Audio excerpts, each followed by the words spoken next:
Hi welcome you all to my channel Tojo at cam. ഞാൻ ഇന്ന് പരിചയപ്പെടുത്താൻ പോകുന്നത് പഴയ ടയറുകൾ ഉപയോഗിച്ചുള്ള ഒരു ചെടിച്ചട്ടി നിർമ്മാണത്തെക്കുറിച്ചാണ്. ഈ ടയർ പൂച്ചട്ടികളുടെ ഏറ്റവും വലിയ അഡ്വാൻറ്റേജ് എന്ന് പറഞ്ഞാൽ ഇതിന്റെ ലോങ് ലാസ്റ്റിംഗ് ആണ്. ഇത് എത്ര വർഷം കഴിഞ്ഞാലും ഈ ടയർ പൂച്ചട്ടികൾക്ക് യാതൊരു കേടുപാടും സംഭവിക്കുന്നില്ല എന്നുള്ളതാണ് ഇതിന്റെ ഏറ്റവും പ്രധാനപ്പെട്ട അഡ്വാൻറ്റേജ്. നമുക്ക് ഈ ടയർ പൂച്ചട്ടികൾ വ്യത്യസ്ത ഉപയോഗത്തിനായിട്ട് ഉപയോഗിച്ചിരിക്കുന്നത് ഇതിലേക്ക് ജസ്റ്റ് വീഡിയോയിലേക്ക് ഒന്ന് പോകാം. ടയർ പൂച്ചട്ടികൾ ഉപയോഗിച്ച് നമുക്ക് മീനിന്റെ ടാങ്ക്, അതേപോലെ തന്നെ നമുക്ക് ലോങ് ലാസ്റ്റിംഗ് ആയിട്ടുള്ള ചെടികൾ എന്നിവ നടാൻ സാധിക്കും. അതിൻ്റെ ഉദാഹരണങ്ങളാണ് ഈ കാണുന്നത്.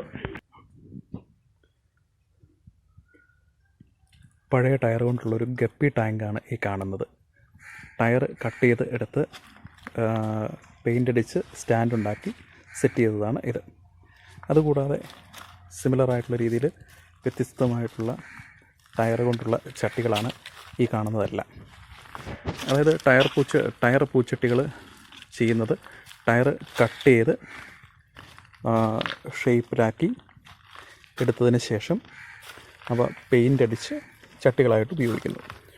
ഇതിൻ്റെ അഡ്വാൻറ്റേജ് എന്താണെന്ന് പറഞ്ഞാൽ എത്ര വർഷം കഴിഞ്ഞാലും യാതൊരു കേടുപാടും കൂടാതെ ഇരിക്കും എന്നുള്ളതാണ് ഈ ടയർ പൂച്ചട്ടികളുടെ പ്രത്യേകത. ടയർ പൂച്ചട്ടികൾക്കായി ഉപയോഗിക്കുന്നത് സ്കൂട്ടറിൻ്റെ ടയറുകൾ, ആക്റ്റീവ ടൈപ്പ് വണ്ടികളുടെ ടയറുകൾ, അതേപോലെ തന്നെ ഓട്ടോയുടെ ടയറുകൾ, വലിയ വാഹനങ്ങളുടെ ടയറുകളും ഉപയോഗിക്കാം. പക്ഷേ സ്കൂട്ടറിൻ്റെ ടയറുകൾ ഒക്കെ ഉപയോഗിച്ച് ചട്ടി ഉണ്ടാക്കുന്നതാണ് കമ്പാരിറ്റീവ്ലി ഈസി.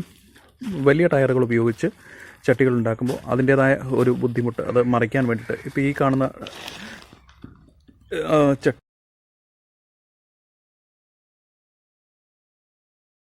വലിയ വാഹനങ്ങളുടെ ടയറുകൾ ഉപയോഗിച്ചുണ്ടാക്കിയ ഒരു ചട്ടിയാണ് ഈ കാണുന്നത്.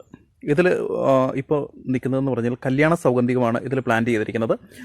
ബാക്കി ചട്ടികളിൽ, അതായത് ഞാൻ ഇത്തിരി മുമ്പ് കാണിച്ച സ്കൂട്ടറിൻ്റെ ടയറുകളിൽ പ്ലാൻ ചെയ്തിരിക്കുന്നതെന്ന് പറഞ്ഞു കഴിഞ്ഞാൽ അഥീനിയം, അതായത് ഡെസേർട്ട് റോസ് എന്നറിയപ്പെടുന്ന അഥീനിയം എന്ന് പറഞ്ഞ പ്ലാന്റാണ് വച്ചിരിക്കുന്നത്.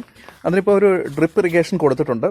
ഈ ഡ്രിപ്പ് ഇറിഗേഷൻ കൊടുത്തില്ലെങ്കിലും, അത് പ്രത്യേകിച്ച് നനയൊന്നും ഇല്ല എങ്കിൽ പോലും ഈ അഥീനിയം നല്ല ഫ്ലവർ തരുന്നതും വർഷങ്ങളോളം നിൽക്കുന്നതുമായിട്ടുള്ളൊരു ചെടിയാണ്. ഒരുപാട് വലിയ സൈസിൽ വളരുന്ന ഒരു ചെടിയാണ് ഈ അഥീനിയം എന്ന് പറഞ്ഞ ഡെസേർട്ട് റോസ്. ഈ അഥീനിയം ചെടി ഏകദേശം ഒരു 12 വർഷം പഴക്കമുള്ള അഥീനിയം ചെടിയാണ് ഈ കാണുന്നത്. ഇതുകൂടാതെ മറ്റ് പലതരം ചെടികളും നമുക്ക് ഇതിൽ നടാൻ സാധിക്കും. അതായത് എത്ര വർഷം കഴിഞ്ഞാലും ഈ ചെടിച്ചട്ടികൾക്ക് കേടുപാട് സംഭവിക്കില്ലാത്തത് കാരണം നമുക്ക് വളരെ വർഷത്തേക്ക് ഇത് ഉപയോഗിക്കാൻ സാധിക്കും എന്നുള്ളതാണ് ഇതിൻ്റെ ഒരു അഡ്വാൻറ്റേജ്.